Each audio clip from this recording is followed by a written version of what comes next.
joining me live is Emmanuel Michael, and of course it's time to take you through the happenings in sports. Emma, good to see you here today.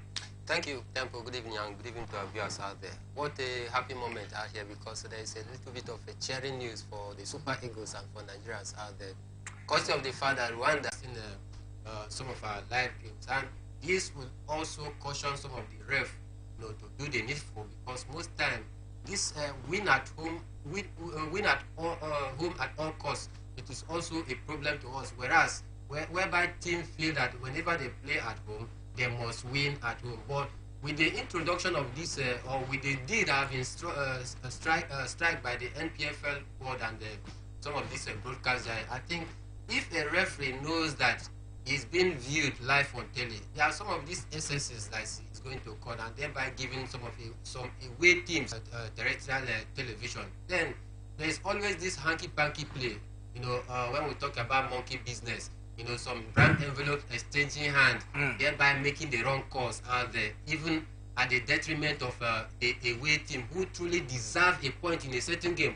But because of the fact that, maybe the man at the center of the whole of it, talking about the center ref, has taken some brand envelope, and by so doing, they want to blow in favor of the, home team. But because of the introduction of, this deal, I think it will go a whole long way to, take that away and curb the issue of match,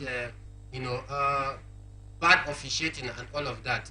Then again, we know that previous time, most times, when teams go away for away games, and at the dot of the time where penalty that was supposed not to be awarded is just awarded just to make sure the home team wins. Sometimes such penalty is not awarded, home fans begin to ferment trouble. We see different, challenges here and there where we hear that match officials are being beaten up, and all of that. But for the fact that the league is back on our telly right now, some of those excesses will stop. So for me, I think it's a great development that I'm happy that the league is back and running. The clubs in the organizational structure need to be very, very clean and fair.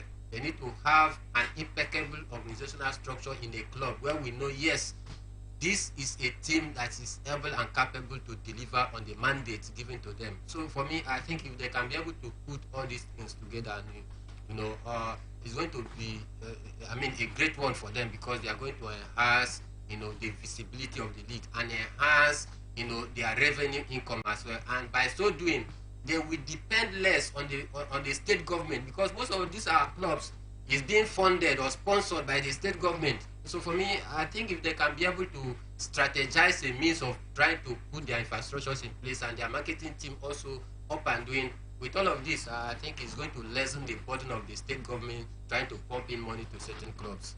Of course, we are still looking at the Nigerian Premier League, where, we've seen some glorious moments. We saw what transpired, at Sporting Lagos, where Paul Ofo had to even, shout at the attitude of the fans, when they were, losing that encounter. We have a hammer will definitely fall. So I guess he's doing that from the point of let's build our league, or from the point of we don't want the hammer to fall on us. Definitely, I think it's a great one from Paul Ofo. This is how it's being done in the Senna climb. For example, in the Premier League, if there is a report of an incident that a fan, did one thing wrong or the other, there are cameras everywhere that they are going to fish such a fan out. If without the camera itself, their internal investigative team also do their own internal investigation to be able to bring such fans, to book. And whenever they do, they bring the fans. It's not that they ban you, because they know that if they don't take any drastic action toward, I think it's a progress, that Paul Ofo has come out to, frown heavily against the hooliganism that caused by the Benga Elegbeleye led board is doing. Everything possible to ensure that normalcy is being restored in our league, and I must commend him. Club as well should do their own bidding to complement the effort of this Benga Elegbeleye led board, so that we can be able to arrive at a certain point where we can say, yes, we have been able to restore sanity within the league. We've been able to restore sanity within the league, and that's what we have been craving for, we've been praying for. And I'm just wondering, after match day 38, a lot would have gone down. And I mean, no doubt, with the way things are going, any team that emerges. An error method, thereby allowing some other fringe players on the bench, not giving them chance to showcase their talent to the world. So for me, I strongly believe that with the 38 games being played this season, our team is going to stand a better chance. Any team that wins the league this time around is going to, to flag the flag of Nigeria in the CAF Champions League, and by so doing, that team is going to perform creditably well, knowing fully well that such team deserve to win the league. And with all the quality they've been able to put in to win the league, they are going to take that to the continental, and by so doing, they can be able to compete favorably well with the likes of Asset Mimosa, Casablanca, Al Hali, just name them. So for me, I think